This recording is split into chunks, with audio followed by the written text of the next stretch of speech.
Hey, welcome everyone. Hey everybody, Here we are again. This is Josh and Jeannie. We are thyroid specialists. We are from East West Healing. And today, as with every single Thursday at 12 o'clock on Facebook, we hold what's called conscious nutrition. And today's topic is proteins for thyroid health. Last time we talked a little bit about carbohydrates. Today we're going to be talking about protein. Next week we'll be talking about fat. So if you want to check out that last video, click on the videos tab on the link of our page, East West Healing, and go to the Conscious Nutrition playlist, and you can watch that now. Or if you go to our YouTube page, East West Healing, you'll find that within a series on there. So before we get started, let's take a few minutes to take care of a few logistics. That's a good word. Can never really think of that word. First thing is, we offer a free 15-minute consult. It's complimentary. It's a chance for you to kind of get in touch with us, maybe for us to answer some of your questions and fill you in on possibly the route we would take in regards to helping you. The route or the route? I like the route. Okay. Yeah, I say aunt, not aunt. So you can check that out. Yoga, not yoga. I say yoga. So I'm gonna post that link. You're interrupting my flow here. Sorry. I'm flowing. And I'm gonna put that in the link. You'll see that right below, whether you're watching this now or tomorrow or in a week. You'll see it below. Click it. Not subscribe, but fill it out so you can set your free 15-minute consult up. The other important thing, which is probably the most important thing for everyone that's watching, if you've already subscribed, re-listen to it, right? Because it really answers a lot of the questions that probably you have and most people have. But at the same time, I think the biggest thing, and I think you would agree with this, it helps to clarify our approach, because we talk about things that are, everyone says, slightly not mainstream, and we talk about things from a physiological perspective. So that audio series that I'm going to post here that you can subscribe to really gives you that foundation and base to work from, so what we talk about makes a little bit more sense. So it's called the Restoration Thyroid Audio Series. It's a 7-step approach, or I think 5-step approach, to really healing your thyroid adrenals, aka your metabolism with food, right?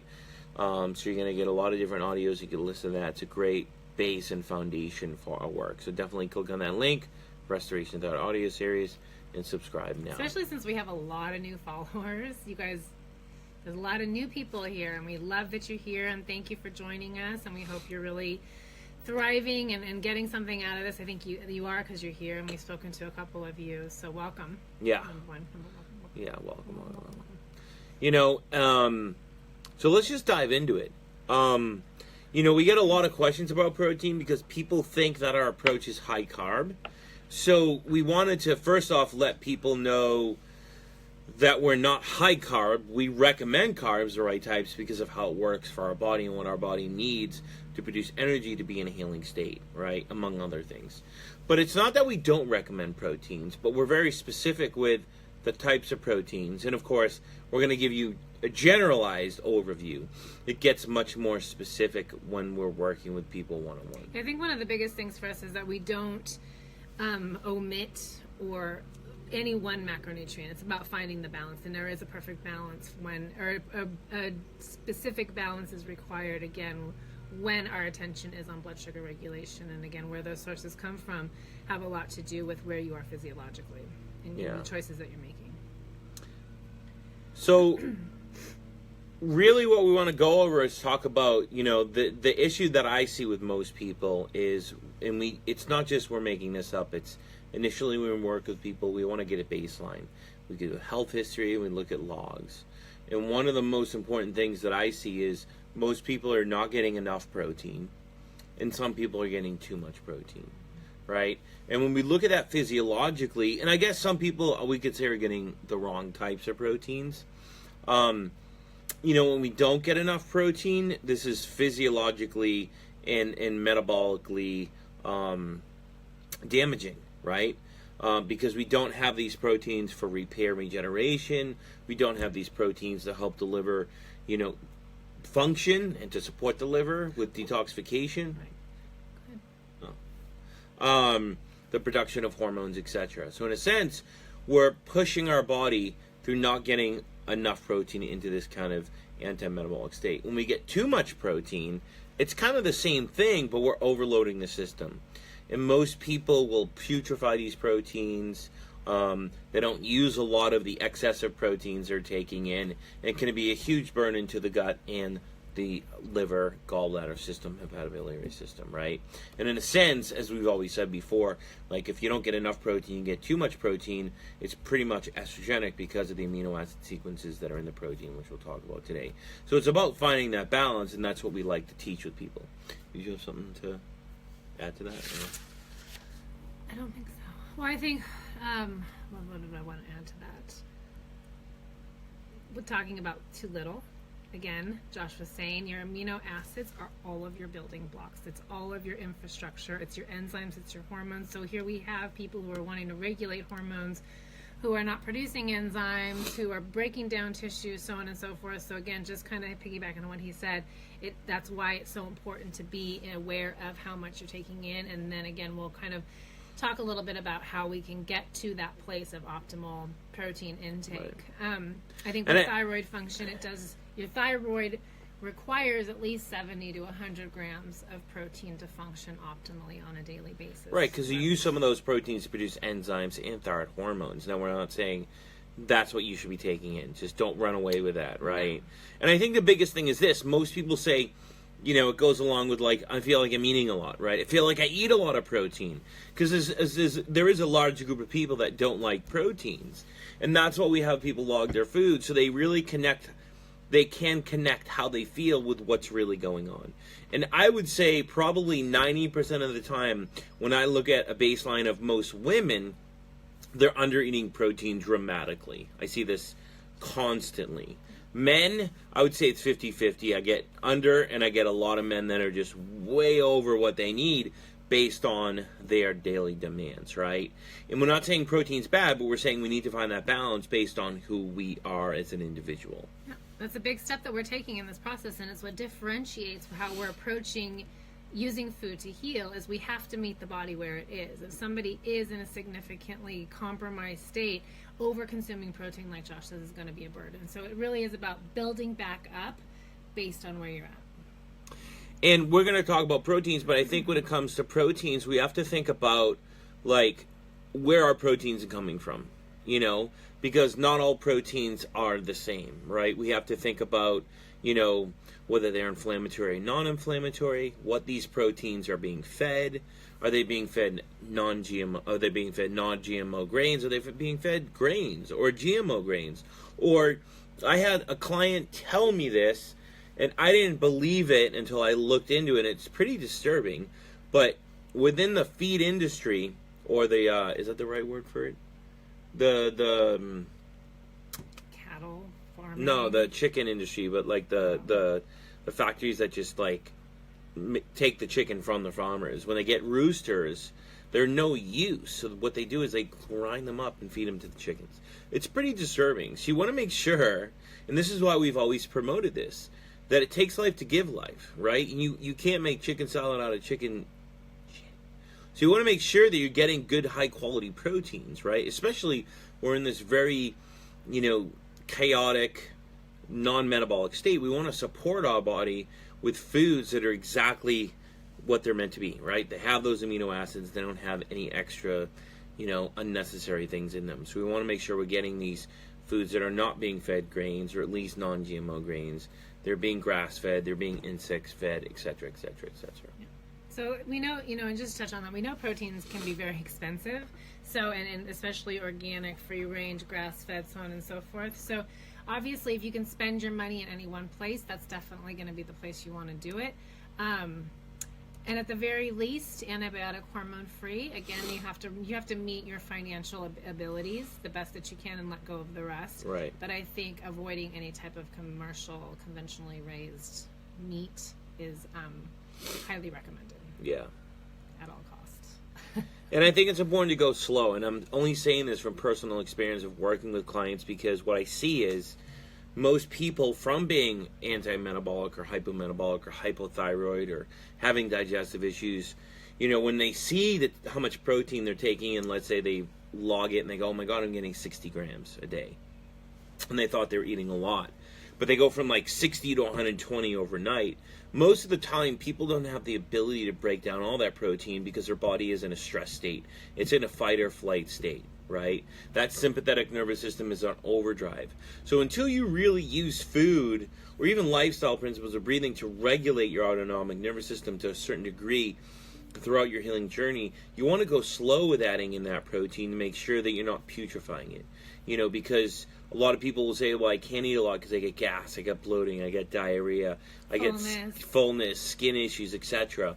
And I'm not saying base it off your symptoms, but a lot of the times they're putrefying their proteins. That's why when we'll talk about our proteins in a minute, a lot of our power proteins are easily to digest, right? They're light, and they don't putrefy. So we want to gravitate towards things like that and less of the chicken and less of the steak. And when we look at people's logs, that's what most people are eating, and those are the people that are having trouble breaking down their proteins, right?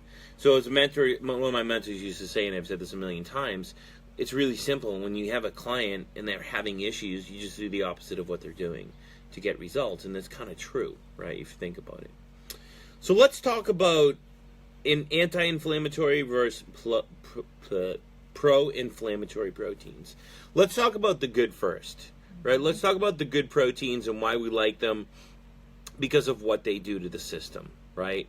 The way we break our proteins up is really into what we call power proteins, optimal proteins, and then less than optimal. We say that's correct? Yeah. Pretty much. So our power proteins are broken down into a group because of what they contain from a metabolic perspective, a thyroid perspective, and a nutrient perspective, and a vitamin perspective, and a mineral perspective. And digestive perspective. Right. Did you say that? I don't know. I said a lot of things. But also because of what's not in them, right? A lot of them don't contain unsaturated fats or high amounts of unsaturated fats, which in excess are actually anti-thyroid. And we'll talk about that more next week. Yeah. In effect, can downregulate digestion, energy production, and thyroid hormone conversion, and affect blood sugar.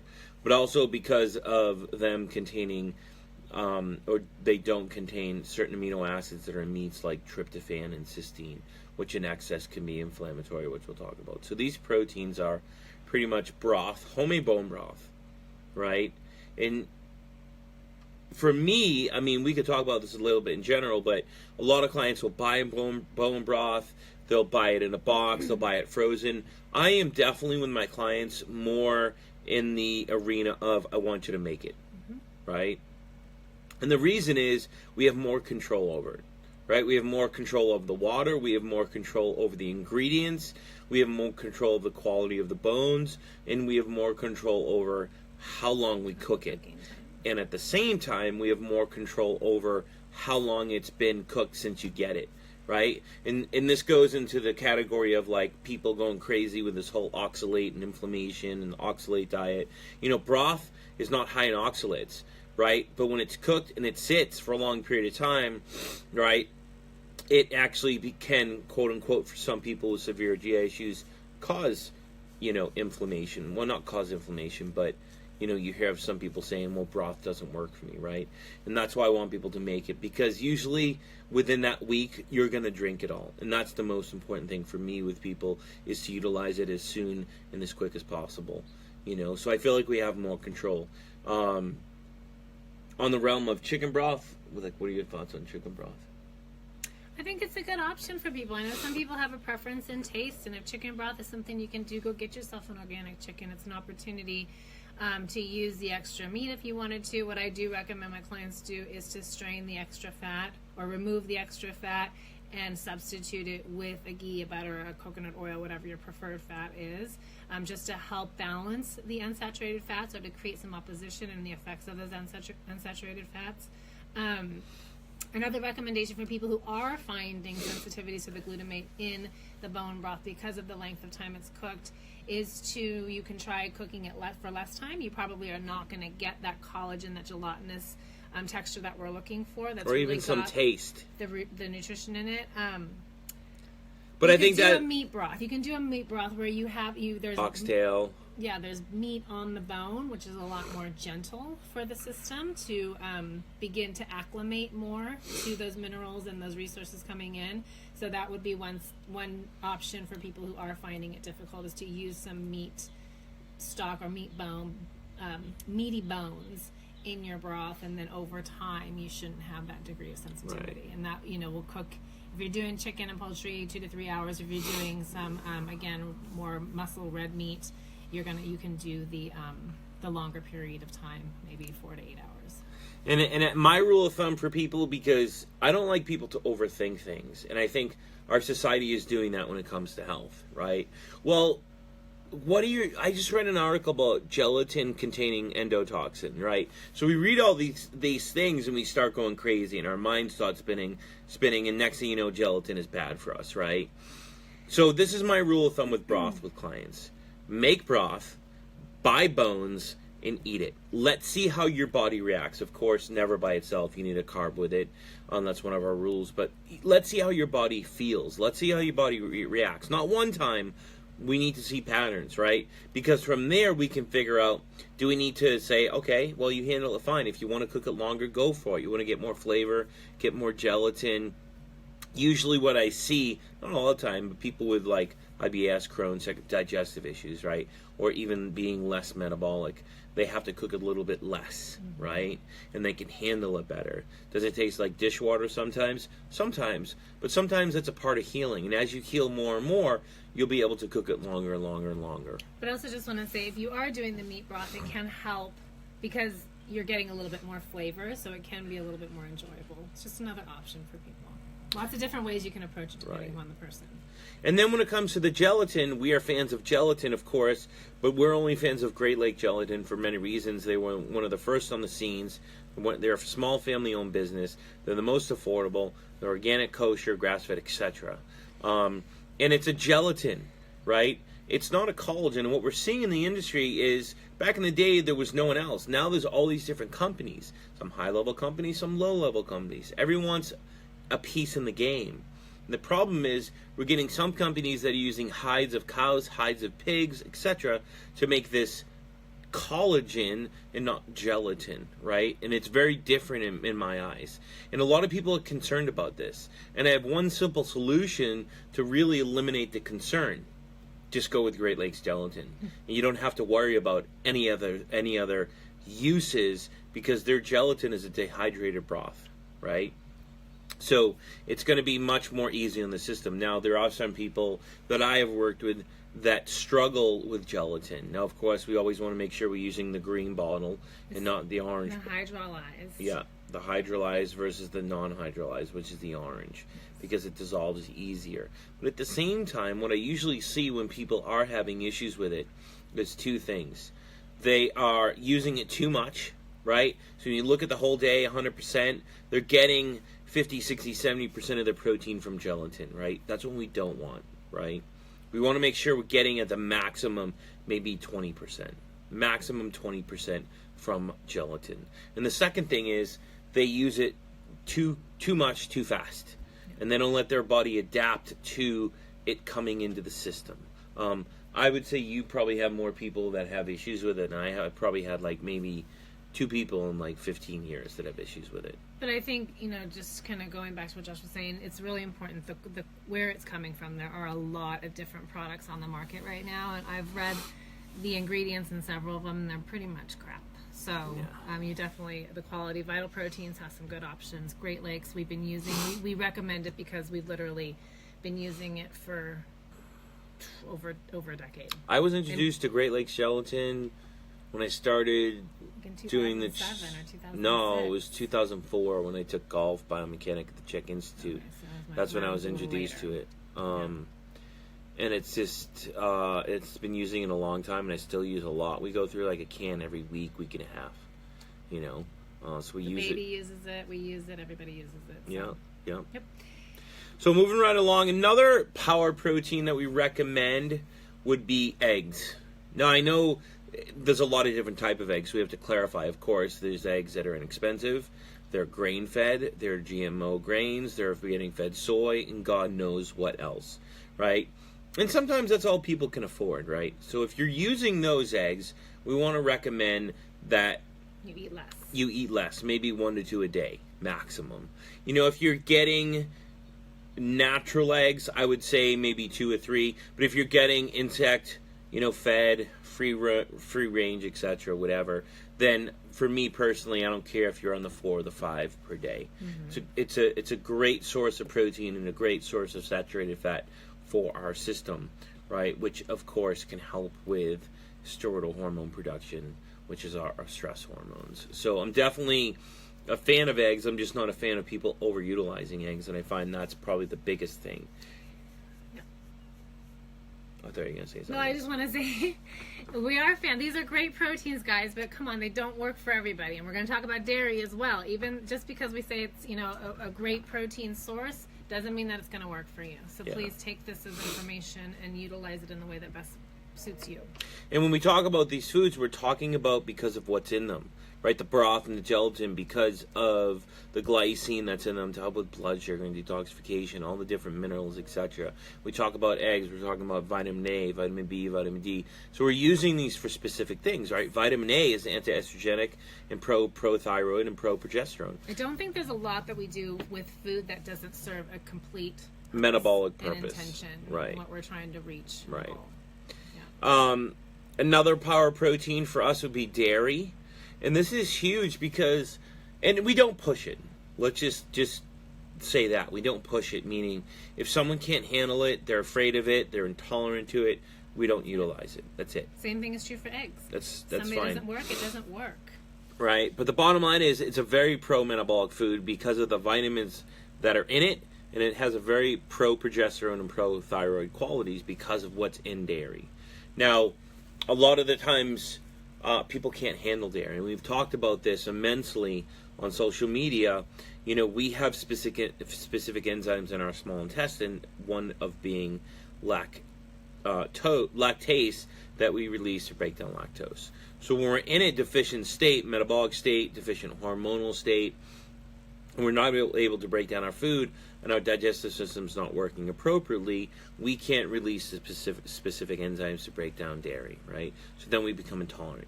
But as we heal the system with broth and all these metabolic foods and carbs, and we regulate our energy systems, we'll be able to utilize this more and more. Maybe to a different degree, but we will be able to utilize them, right? So it's not like you can never have it, but if you truly heal, you'll be able to add it back in. And what I usually see is people can utilize the yogurts, the Greek yogurts, because they're strained of lactic acid. Cheeses. They're able to handle those more than liquid dairy, right? Because I think a lot of it has to do with how our upbringing is as well when it comes to dairy, because some people don't drink a lot growing up. So I think for us, when it comes to adding dairy back in, we need to go slow, right? You need to add one thing at a time, go slow, do it for a couple of weeks, see how your body feels. And we're talking about things like ricotta cheese and mascarpone cheese because they don't contain cultures. Most cultures are fungi, and that's why Parmesan and Reggiano. Those are 3 different cheeses you can use to begin introducing it back in because of their traditional production, how they're made, and then the cultures that are in them. Right. So you want to make sure that you use one at a time, though. Don't use all 3, because if something goes wrong, you don't know which is actually happening or causing the reaction, right? So those are the types of cheeses we like. Usually we add the dairy in way much later in the process, but I would start with those 3, especially the ricotta and the mascarpone, because they're light and they don't have any cultures in them, right? But once again, we love the dairy because of what's in it, but if someone's intolerant, then we don't push it. Another great power protein would be our shellfish and our whitefish. Same thing, because of what's in it. They contain a lot of minerals, which are very important for thyroid hormone conversion and important for cellular energy production, like selenium and all these different minerals that are in them. But at the same time, because of the cholesterol content in the shellfish, which is important for thyroid hormone production and conversion, and because of white non-fatty fish not having high amounts of unsaturated fats, which we'll be talking about The next week. bioavailability. Again, very, as you're seeing, a lot of these foods are very, very easy to digest. And when we're working with somebody who's in that compromised state, especially in earlier phases of healing, we know that we have to meet that body where it is digestively and give it foods that it can actually break down to avoid creating another burden. Right. So you're going to hear us say that over and over again. So these are metabolic foods because of what's in them, but what's not in them, right? Right. They don't have those unsaturated fats, but they're easy to break down. So when people are having issues with protein, or they're feeling full a lot and they can't eat a lot of food, you can get a lot of bang for your buck with the shellfish and whitefish. And these aren't foods most people eat, but they're highly, highly, highly metabolic, right? So these are foods that we definitely push. Broth, gelatin, shellfish, whitefish, dairy, eggs, liver. Now, we have to be careful. Multivitamin. Yeah, I thought you were recommended type of liver. So, liver is very metabolic because of its vitamin A content, right? Among other things, minerals, etc. And vitamin A, as I mentioned, is anti-estrogen and progesterone, which is anti-thyroid. So, it's very important. Now, I find that most women do better on it than men because they bleed every month, so they can get rid of some of that iron. Most men have to be careful with how much they take in women because of the iron content, right? But on average, we'd say that most people, we recommend getting 3 to 6 ounces a week. And I would have to say that most people, they don't eat it, they don't like it. But when we get clients to try it and they like it, I would say for me, 100% of the time, it's always a deal breaker and a huge support mechanism for them as they move through their journey of health, whether it be for fatigue, their thyroid, etc., fertility, whatever it may be. So it's a huge supportive mechanism. Yeah. Is it hard to eat? Yeah. It's pretty powerful to see the effects that the real liver, the raw liver in its raw form can have for somebody. But again, we know that it's not tolerable for everybody. So there are different ways that you can do it. You can put it into a pate. A lot of people do enjoy it that way. You can freeze it into tiny little supplemental parts and pieces. I know I will cook mine and chop it up and put it in ice cube containers and take them. I think it's a quarter of an ounce each serving. You can throw it into a smoothie to kind of mask the taste. Some people do prefer, if those are just not options. We did a YouTube on pate. So go to our YouTube channel, Eastwest Healing. We did a whole recipe on how to make pate because that would probably be the easiest way for people to ingest it. Some people don't mind the liver. I don't like just eating liver. I like the pate a lot. I could eat it all day, every day, but I'm actually iron overload. I don't need any more iron, so it's a bummer. But, it can be a great benefit for people, and it's not about eating more of it. It's just having that right amount to utilize the system. The biggest question we get is, can I use a supplement? And the biggest answer I can give you based on 18 years of experience is I've never seen it work. Doesn't work to the same I've never seen it work to even close to the same degree as eating liver, right? So to recap, our power proteins are broth, gelatin, dairy, eggs, liver, shellfish, whitefish, right? These are the proteins that we should be definitely gravitating towards. Not saying that's the only proteins we're gravitating towards. Then we have our muscle meats, lamb, venison, buffalo, chicken, etc., right? And not to say that we don't tell people to stay away from them. They can add a lot of different vitamins and minerals for people that help regulate, anemia, that help regulate energy and satiety, right? We just don't want people to overeat them. That's the biggest issue because, number one, they're hard to break down, especially when we're in a compromised state. Number two, they contain tryptophan, and tryptophan converts to serotonin, which is, let's just say, it affects our cell in a negative way, so we can't use thyroid appropriately, we don't produce energy. So in excess, they can be inflammatory. What is excess? I think it's relative to the person, to be honest with you. And really logging to look at what you're taking in, what's working, what are your patterns, what's not working, where your temps at, etc.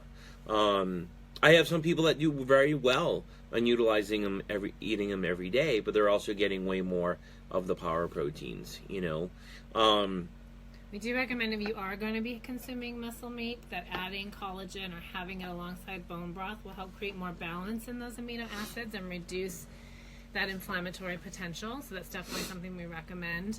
I think adding them back in because most people are eating so much meat, we want you to cut back and add in those other proteins. And sometimes adding that broth and gelatin, like Jeannie said, will just slow down those aminos going into the blood and stimulating the stress reaction. When you add in that collagen, it really slows down that response. So now that meat is less of a stress. And usually, we're not against these proteins. We're just against people having an 8-ounce steak. Well, if we look at it in the way that, again, where the body is, we're always thinking about the body first. So Right. if you're in a metabolic or a hypometabolic state, what's your body utilizing for energy? If you're not, again, taking the steps that we're working with our clients to establish more regulation, it's breaking itself down. So whether your body's eating itself or you're eating muscle meat, the same effects are happening in the system from an inflammatory perspective.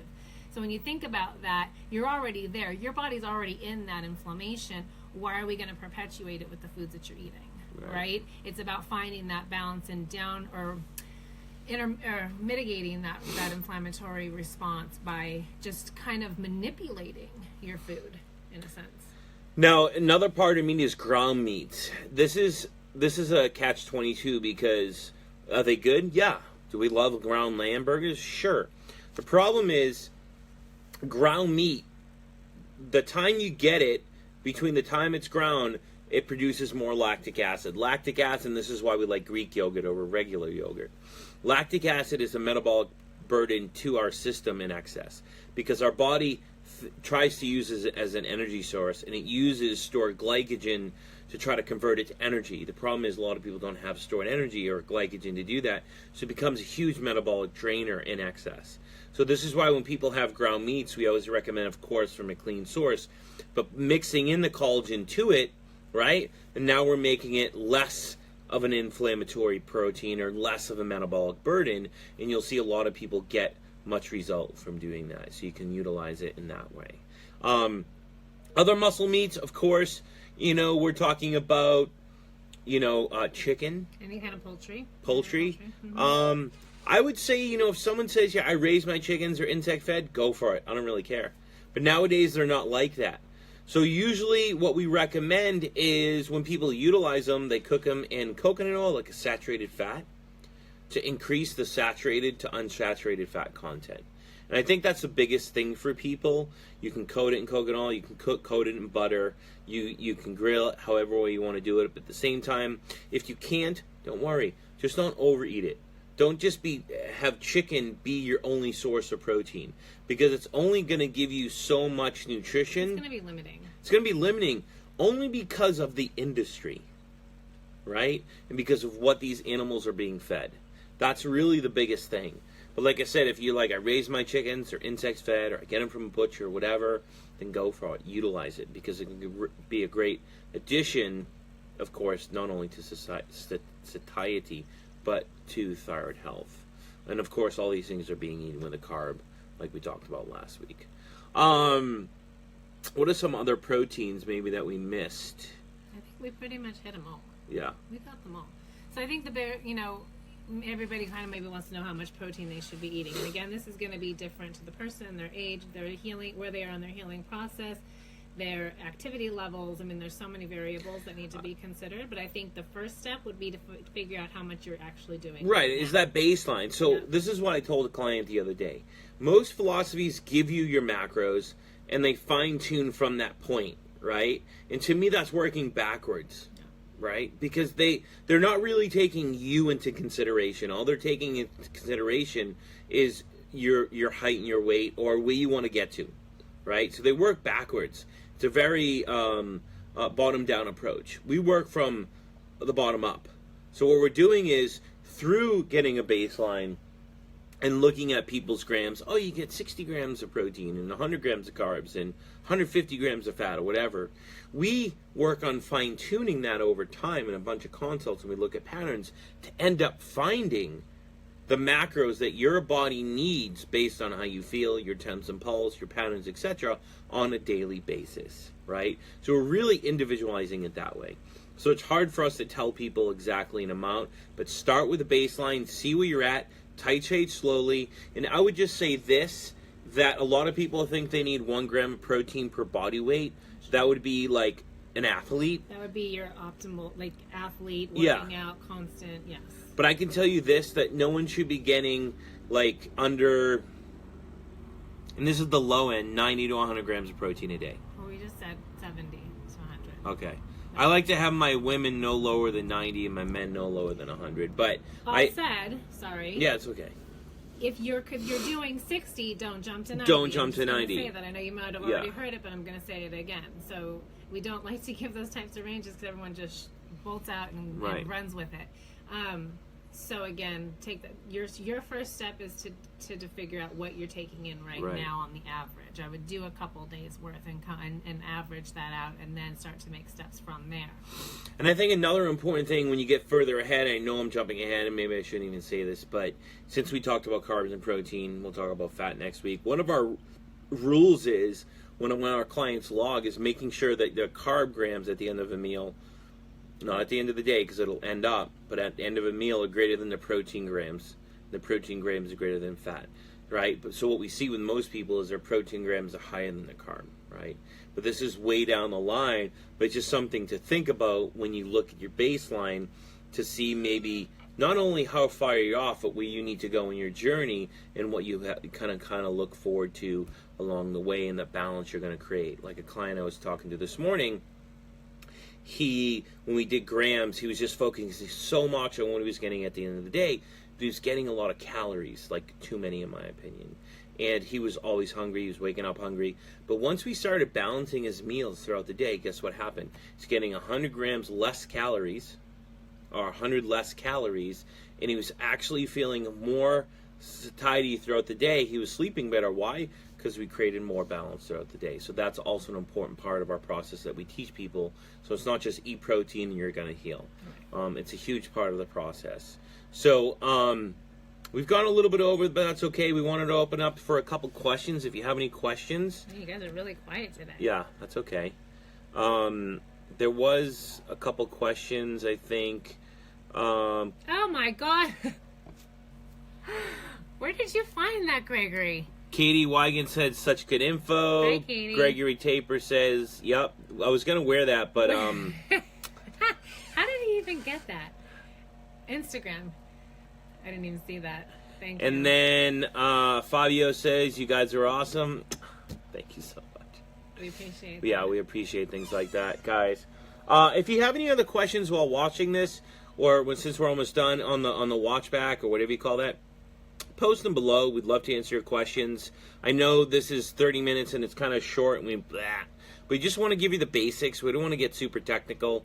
Think about it, try some things, post the comments below. We'd love to answer your questions. So don't forget, we'll be back here next week, 12 p.m. Pacific Coast time, talk about fats and how fats are beneficial to thyroid health. You guys have a great week. Have a great week. We'll Bye. check you later.